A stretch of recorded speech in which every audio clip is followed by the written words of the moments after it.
ketika menghuraikan sebuah kisah berdasarkan firman Allah Subhanahu wa taala, a'udzubillahi minasyaitonir rajim, kamathali syaitani idz qala lil insani kfur falamma kafara qala inni bari'um minka inni akhafullaha rabbal alamin فكان عاقبتهما أنهما في النار خالدين فيها وذلك جزاء الظالمين. Suratul Hasyr ayat 16 hingga ke-17. Yaitu sikap kaum munafik dengan kaum Yahudi samalah seperti sikap syaitan ketika ia berkata kepada manusia. Nampak tak? Tuhan bagi perumpamaan di dalam ayat ini. Ketika Ibnu Mas'ud menghuraikan ayat ini, dia mengatakan bahawasanya orang munafik dan orang kafir, orang Yahudi, samalah seperti kata-kata syaitan ketika syaitan ini menghasut manusia. Nampak? Sifat dia sama. Apa yang mereka kata? Apa yang syaitan kata? Berlaku kufurlah engkau.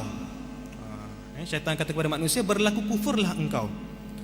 Setelah orang itu berlaku kufur dan tetap terkena azab, dia dah kufur kemudian terkena balasan dia, berkatalah syaitan kepadanya, kepada orang yang dihasut tadi ini, sesungguhnya aku adalah berlepas diri daripada kamu. Inni bari'um minka, aku ini berlepas diri daripada kamu, tak nak bertanggungjawab. Kerana apa? Kerana sebenarnya aku takut kepada Allah, Tuhan yang menguasai seluruh alam. Nampak tak?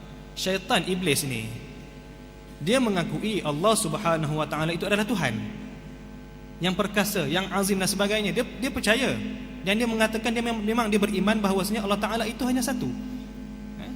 Tetapi disebabkan keingkarannya terhadap perintah Allah taala supaya sujud kepada Nabi Adam, akhirnya Allah taala laknat dia sampai hari kiamat. Sedangkan dalam masa yang sama dia memang takut kepada Allah taala. Itu aja. Hanya kerana kebongkakan, ego dia sombong, dia tak nak sujud kepada Nabi Adam, Allah Ta'ala telah laknat dia. Tetapi sebelum Allah Ta'ala campakkan dia ke bumi, Allah Ta'ala telah memenuhi permintaannya. Supaya apa? Supaya dia kata, aku bersumpah aku akan menghasut seluruh anak-anak cucu Nabi Adam ini. Tuhan bagi. Nampak? Tuhan bagi. Tuhan tak halang, Tuhan bagi. Tetapi Tuhan kata engkau boleh hasut semua anak Adam, melainkan orang-orang yang iman, orang-orang yang bertakwa kepada aku, kau tak boleh dekat kepada mereka. Itu janji Allah Ta'ala, kepastian dia.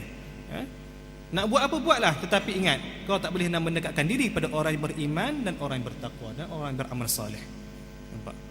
Dengan itulah bila syaitan ini suka menghasut kita, hasut kita, kita pun terpedaya, kita buat. Syaitan angkat tangan, berlepas diri, kan? Tak masalah. Siapa suruh kau ikut? Aku punya kerja memang suruh hasut dia. Ikut tak nak ikut itu kamu punya pasal. Sekarang ni bila kamu dah terkena azab, kamu dah kena penyakit dan sebagainya, aku berlepas diri pada kamu. Aku tidak bertanggungjawab. Ini bari'um minka.